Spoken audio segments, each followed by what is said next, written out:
लोगों को भीड़ से उठाकर उनकी मन की बात जानकर पर्चे लिखने वाले बागेश्वर धाम सरकार की तर्ज पर अंबिकापुर पहुंचे श्री राम लला सरकार ने लोगों की मन की बात पर्चे पर लिखकर लोगों को अचंभित कर दिया। दरअसल अंबिकापुर शहर के एमजी रोड के रहने वाले रुपेश अग्रवाल के घर छोटी छावनी अयोध्या से पहुंचे श्री राम लला सरकार ने लोगों को उस वक्त अचंभित कर दिया जब भीड़ में बैठे लोगों को बुलाकर उनके परिवारों के बारे में जानकारियां दी। इतना ही नहीं, उन्होंने लोगों के मन में चलने वाले सवालों और जीवन काल की भूत और भविष्य की घटनाएं भी बताई। रामलला सरकार ने बताया कि उनके द्वारा की गई अब तक की सभी भविष्यवाणी सच हुई है। श्री राम दरबार सरकार का अंबिकापुर आगमन हुआ। हम लोग भी खबर सुन के आज उनके निवास में उनका दर्शन प्राप्त करने का सानिध्य मिला और हम लोगों ने नहीं पूछा, उन्होंने स्वयं अपने से मेरे को, मेरे माननीय पूर्व महापौर श्री प्रबोध मिंज को हम लोगों का वर्तमान और भविष्य अपने से बताया, एक कागज में लिख के। फिर आम लोगों के सामने उसको पढ़ा और हम तो आश्चर्यचकित और बहुत वो आश्चर्यचकित रह गए कि जो चीज वो लिखे थे किताब अपने कागज पे वो पूर्णतः हमारे जीवन में सही उतरा। हमारे जो भी भविष्य है उसके बारे में भी श्री राम दरबार ने हमको बताया। तो हम इनके चमत्कारिक आत्सा को प्रणाम करते हैं।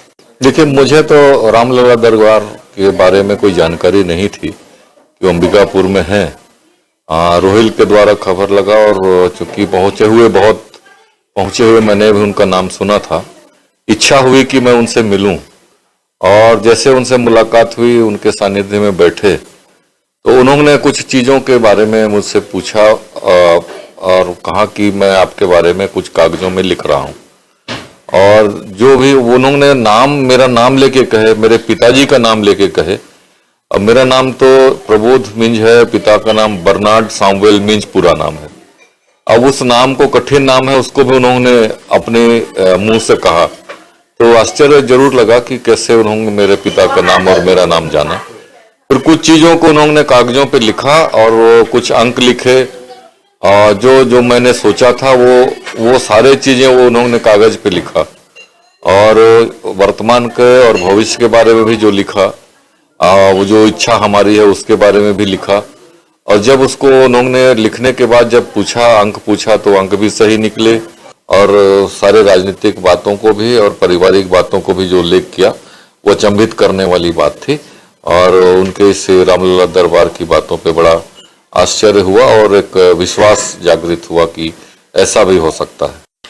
श्री रामलला सरकार की जय, सत्य सनातन धर्म की जय, माँ कामाक्षा की जय। समस्त भारत माता के सुपुत्रों को मेरा कोटि कोटि वंदन प्रणाम। अंबिकापुर में आने का सिर्फ उद्देश्य यह है कि हमारे शिष्य हैं यहाँ काफ़ी और वो लोग चाहते हैं कि एक भव्य यहाँ श्री राम कथा का आयोजन हो। उस विषय को लेकर भी मैं आया हूँ और हमारे जीवन का लक्ष्य यह है कि सनातन धर्म को आगे ले जाने के लिए जो हमारा संकल्प है, लक्ष्य है, वो पूर्ण हो और सत्य सनातन धर्म को लेके चलने के लिए सभी को मैं संकल्पित करने के लिए अपने पूरे जीवन को श्री राम जी के चरणों में सौंप दिया हूँ। और ईश्वर के चरणों के कृपा से ये अध्यात्म की शक्ति है, अध्यात्म की अगाधता है और भगवान श्री राम जी के चरणों का रज है, माँ कामाक्षा के श्री चरणों का रज है। ये अकाठ्य विद्या है और अगाध विद्या है, सनातन धर्म की शक्ति है, इसको यही मानना चाहिए और अनादिकाल से विद्या जीवित है। न्यू वीडियोस की अपडेट पाने के लिए सब्सक्राइब करें इंडियन न्यूज को और बेल आइकन को दबाएं।